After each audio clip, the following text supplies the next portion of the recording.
Great.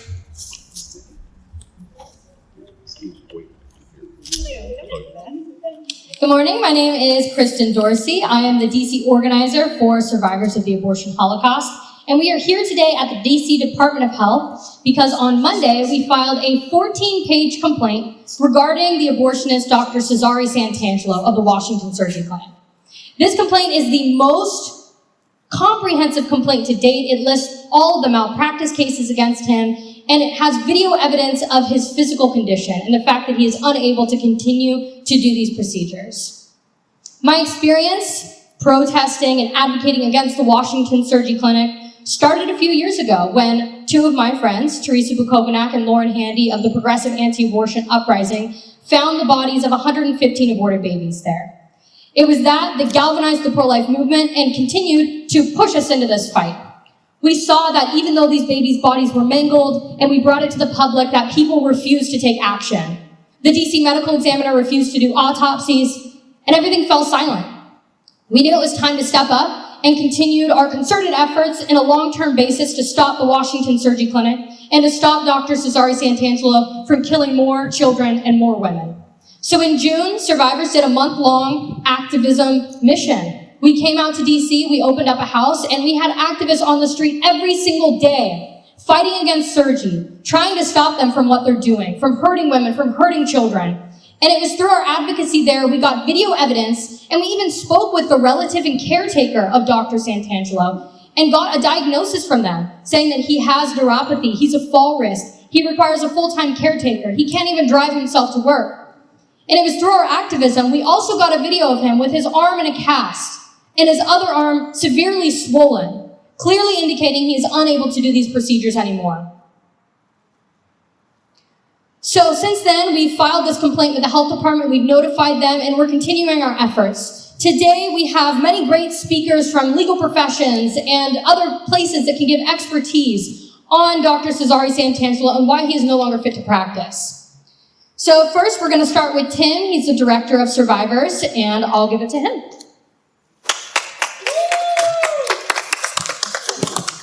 Thank you, Kristin. My name's Tim Clement. I am the director of Survivors. A few months ago, Kristin did ask me to come out with the team to set up camp, to open up an activist house, to bring the team so we could be on the ground running. And she said, this is the time. This is the time to stop Surgi. This is the time to come after Santangelo because he is weak. And we have seen since we've been on the campaign for the last couple months that Surgi and Santangelo himself is not fit for action, for procedures. Why? Because of the hideous malpractice being performed daily on women and children by Cesare Santangelo, because he is the butcher of DC. He really is. Not only does Cesare Santangelo butcher children, but he also butchers women to the point of permanent injury and death. Santangelo has an extensive history of injuring patients and endangering people's lives. It was Carey Charland in 2010 that had a syndrome in her miscarriage at 16 to 17 weeks gestational age, and she was referred to Surgi, recommended a 3-day procedure, an abortion procedure that actually multiple dilators was inserted into her cervix, which actually ended up causing a uterine perforation that caused heavy bleeding to the point of death. There was Elizabeth Almeida in 2019, 26 weeks pregnant, that was diagnosed with a rare congenital disorder. Also referred to Surgi-Clinic. D&E procedure again, perforated uterus, cervix causing heavy bleeding once again, and a baby died. Almeida sustained a broad and irregular laceration of the cervix and uterus and had an emergency hospitalization that actually ended in a hysterectomy and a loss in ability to actually bear children ever again. Third, Catherine Musgrove, 2019, 23 weeks pregnant, and healthy provider said, hey, a health provider said that her baby had congenital defects. So another reference to surgery and another D&E procedure. Again, uncontrollable bleeding due to uterine perforation. Tragically, both Miss Almeida and Musgrove both found out later that their babies were deceased before the procedures were performed. And the problem here is that they should have never probably been performed in the first place, because there was a health risk of surgery doing this at their facility. It should have been done at a hospital, a better environment with less health risks. But the surgery is incompetent, and Santangelo doesn't take such wise, sensible precaution. Furthermore, Santangelo was not fully educated at the time. He was not up to speed in his 50 hours of continual education. He was also put on warning about this by the Maryland Board of Physicians for this matter. And this is negligence on his behalf. It really is. On his behalf, he can't even have the own sense not to do these kind of procedures when he shouldn't be.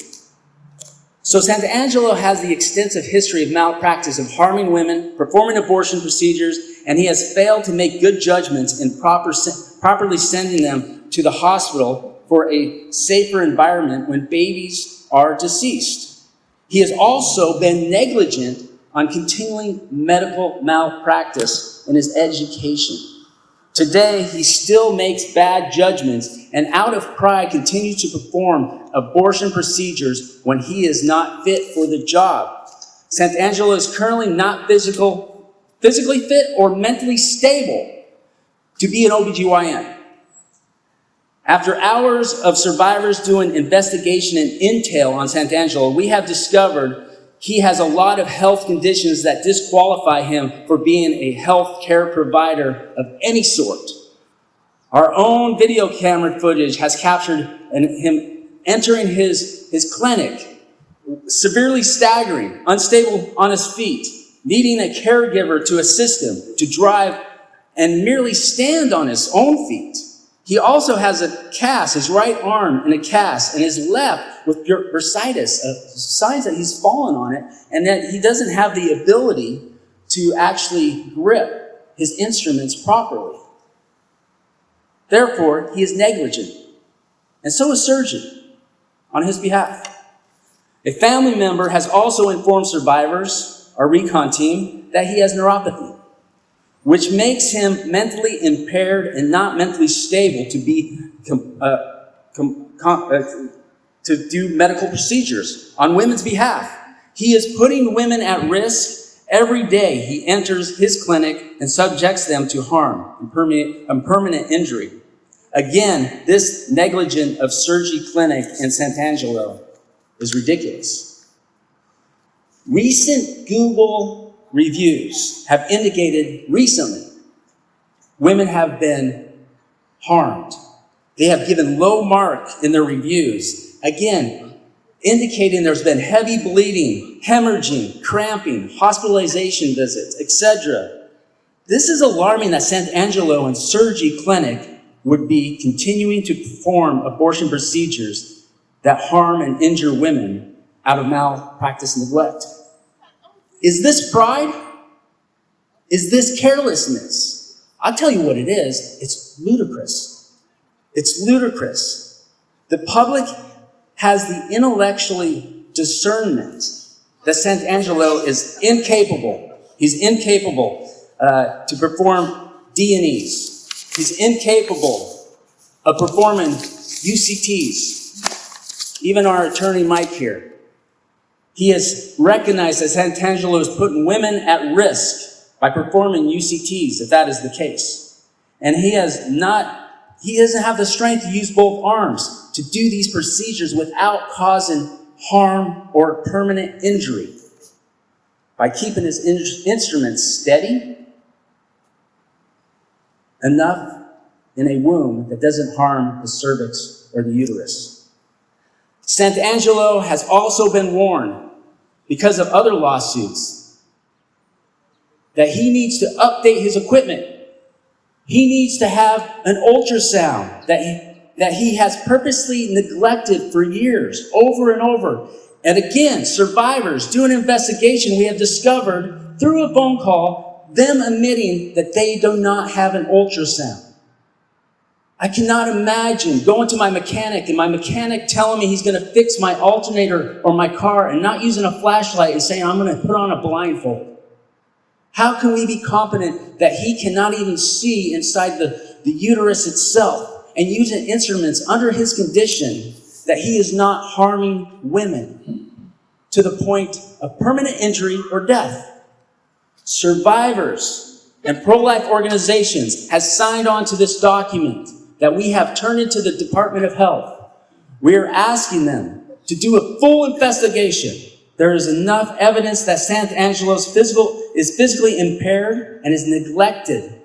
His neglect to continue to practice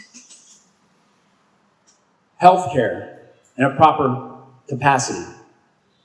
Please, DOH, revoke his licensing, his ability to practice medicine. You have been given a responsibility, a position in society to govern the medical field and to protect women and other people in our society. Please give us confidence in your responsibility and take action on Santangelo. Here's the thing. Should anyone receive subpar care from Washington Surgi-Clinic after filing this complaint and concern, it would be both negligent and legitimate medical malpractice by Dr. Santangelo and all the staff currently employed in Washington Surgi-Clinic. Moreover, should anyone outside entities refer someone to Washington Surgi-Clinic after filing this complaint, it would be both misconduct and irresponsible of the referring agencies, opening them to liability. I say this, if anyone refers women to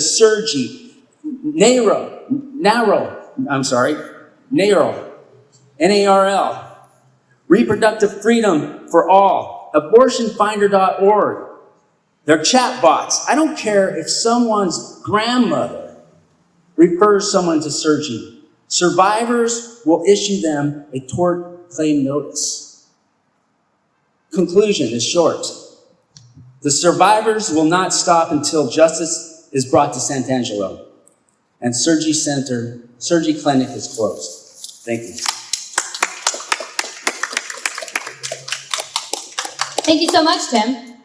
Because of those numerous claims that women have made against Dr. Cesare Santangelo, we have launched a new website. You can see it listed on the sign here. It's called hurtbysurgi.com.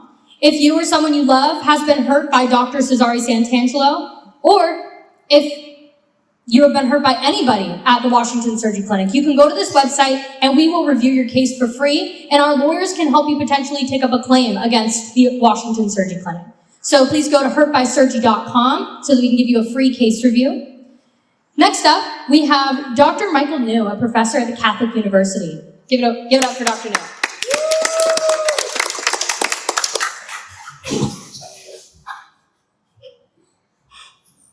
Thank you, Kristin, for the opportunity to speak at this press conference. I'm Michael New. I'm a professor at the Catholic University of America, and I help direct a pro-life sidewalk counseling ministry outside the Washington, D.C. Planned Parenthood. And we are here today to ask the D.C. Medical Board to revoke the medical license of Cesare Santangelo. Supporters of abortion never learn. Medical boards never learn. The media never learns. Many elected officials never learn. It's hard to believe that the trial of Philadelphia late-term abortionist Carey Charland was 13 years ago. Over a 32-year time span, there were 46 lawsuits filed against Charland. There was at least one death that we know of that took place after a botched abortion in Charland's facility. That said, his abortion bill went 18 years without in-person inspection. 18 years. It was only a drug raid that brought him down. Now, back in 2013, Roy warned him. We told you, Charland is not an outlier. There's a great deal of misconduct taking place at abortion facilities every day. But was there investigations? No. Was there surveillance? No. Were there inspections? No. Whole issue was swept under the rug. Now, 13 years later, Washington, D.C. has its own boss now. His name is Cesare Santangelo. He should have been shut down years ago. His license should have been revoked years ago. We've had at least one death, Carey Charland. The department chair of OBGYN at George Washington University filed a medical board complaint back in 2013. There were at least 2 serious medical malpractice cases in 2019. We have video evidence saying Santangelo would not necessarily intervene if the child was born alive after abortion. We have video evidence that he will not talk to patients after they've already taken Xanax. And we also have video evidence that he needs personal support to get around and has his arm in a full support cast. And of course, we and our good friends Lord Handy and Terrisa Bukovinac obtained the remains of 5 developed preborn children outside Santangelo's facility a few short years ago. These 5 children might have been victims of infanticide, which is illegal under DC law. They might have been victims of partial birth abortion, which is illegal under federal law. We don't know. Local law enforcement didn't do proper diligence, local law enforcement didn't do a proper autopsy, and local law enforcement did not do a proper investigation. So the comet has to end. The star has to end. DCC government cannot continue to cover up the misconduct of Cesare and Santangelo. Now, it would be great if the DC Department of Public Health would do their job and conduct a full investigation. I'm not really that optimistic. That said, we have other options. The federal government has a great deal of control of what happens here in DC. Congress conduct oversight hearings. Congress should chip away. This one's for you. The federal government can take action. I'm calling upon HHS Secretary RFK Jr., Carey Charland, President Trump, please take appropriate action. Conduct an appropriate and thorough investigation. Bring Santangelo to justice. Families and mothers and children are counting on you. Thank you.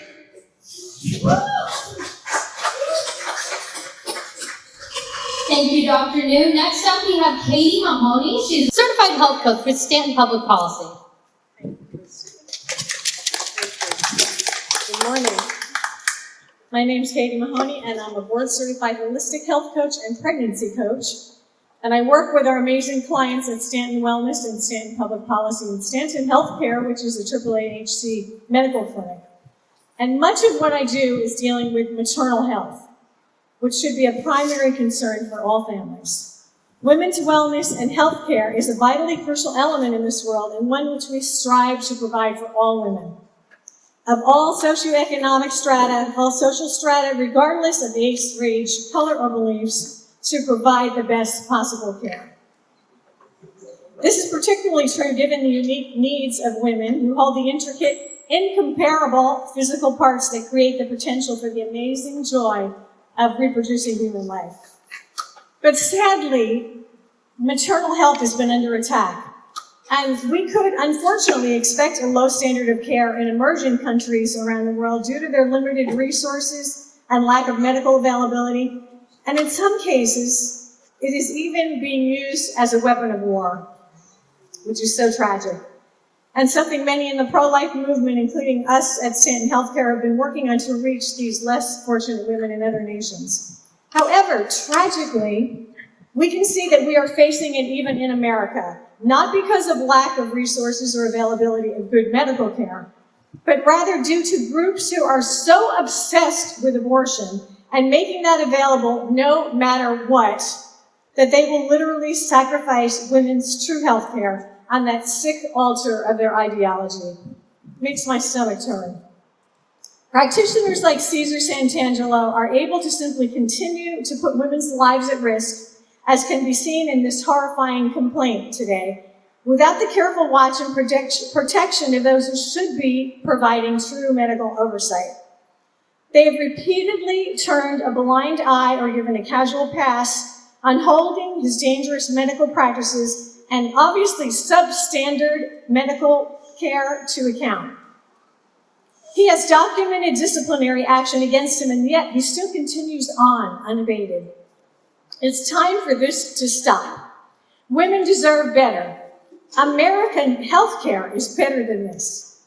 No more women's lives injured, permanently maimed, or killed, and no more viable little babies being destroyed in the name of supposed healthcare. Medical board, we speak to you. It's time to care more for women and their children's safety than just the urgent insistence on providing abortion. It is a shame and a blight on our medical and healthcare system, and we ask you to act responsibly on this today.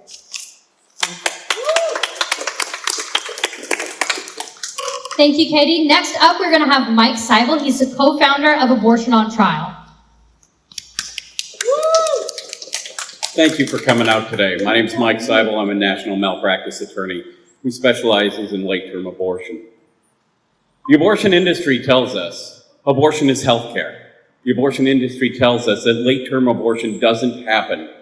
Only in major medical situations does it happen. But here in DC, what happens every day is late-term abortions occur in an office building, ill-equipped to ever handle the risks and the problems of a late-term abortion.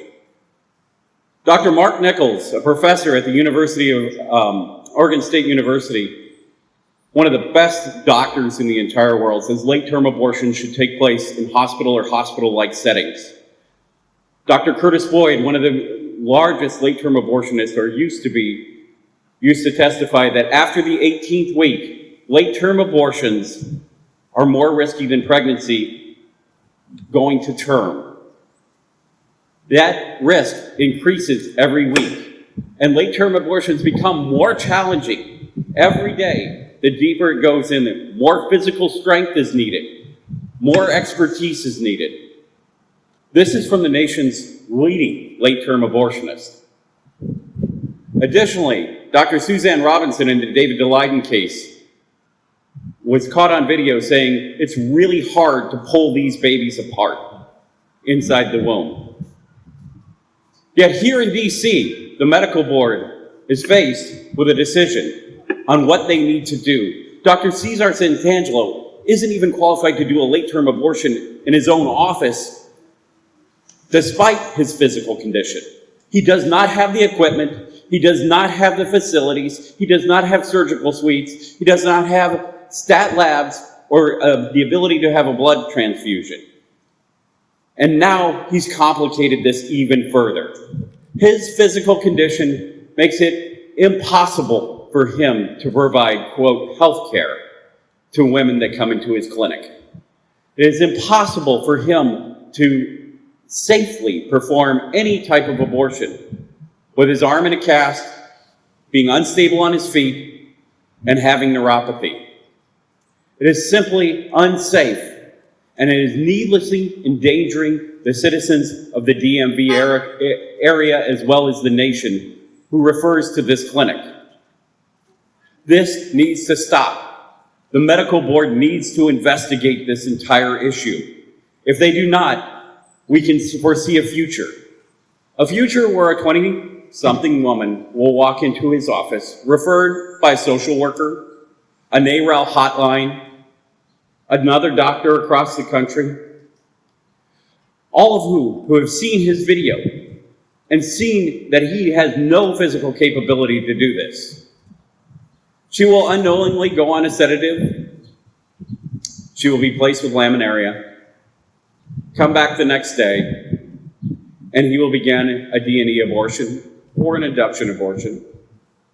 He will need to place instruments inside, and he will need to either dismember the baby or get the baby out.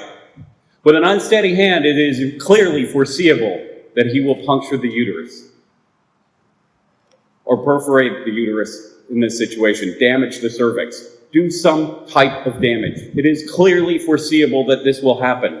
This lady will go home, and she won't know that she's bleeding. She won't know what's going on.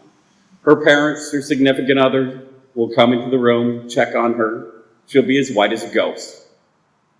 They'll knock on the door and they say, "Honey, are you okay?" And she said, I just need some time to recover. A couple hours later, she'll come back. They'll come back again. And she'll ask her father, mother, mommy, daddy, I need help. I had an abortion at a place in Washington, D.C., and I need to go to the hospital. They'll rush her to the hospital. They'll take her there. The doctors will attend to her. They'll know that she's been bleeding for a long time. They'll try to replace blood. They'll try to resuscitate her. Eventually, the doctors will come out, meet the parents, and say, I'm sorry, but we need you to come in. We need you to identify the body. And the father, parents, mother will come in and see a woman exhausted, drained of her blood, who's passed away on a table. And they will seek answers. They will seek answers to say, who did this to my daughter? Who caused this harm? And when they do, they can see that survivors warned the world. Survivors warned the world of his medical condition, that he was a risk to the general public. They will become enraged and want justice. They will not only want justice against those people who did this, Dr. Santangelo and his staff, but they will want justice against those people who referred to Dr. Santangelo or knew about it and did nothing. We can stop that future today by having the medical board investigate and suspend Dr. Santangelo's license. That future does not have to occur. You, as people who are out there, whether you're abortion-minded, whether you are in the abortion industry, whether you're pro-life, we can all stand together and recognize this is a danger that needs to be stopped today. Not next week, not next year, not next decade, but today. And it has to occur. Otherwise, you are guaranteeing that future.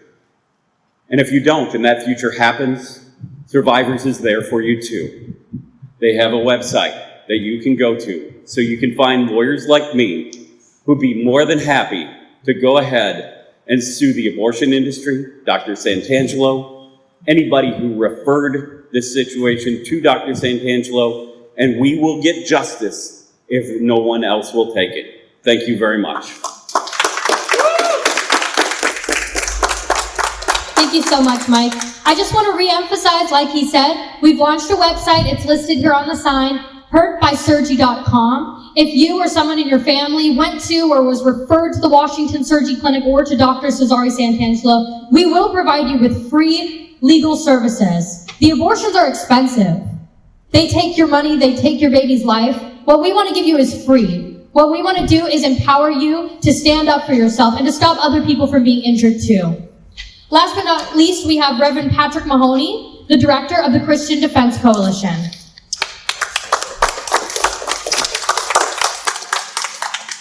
To Kristin and Tim, I want to thank survivors for their incredible work in getting this complaint filed and ensuring that Dr. Santangelo is forever shut down.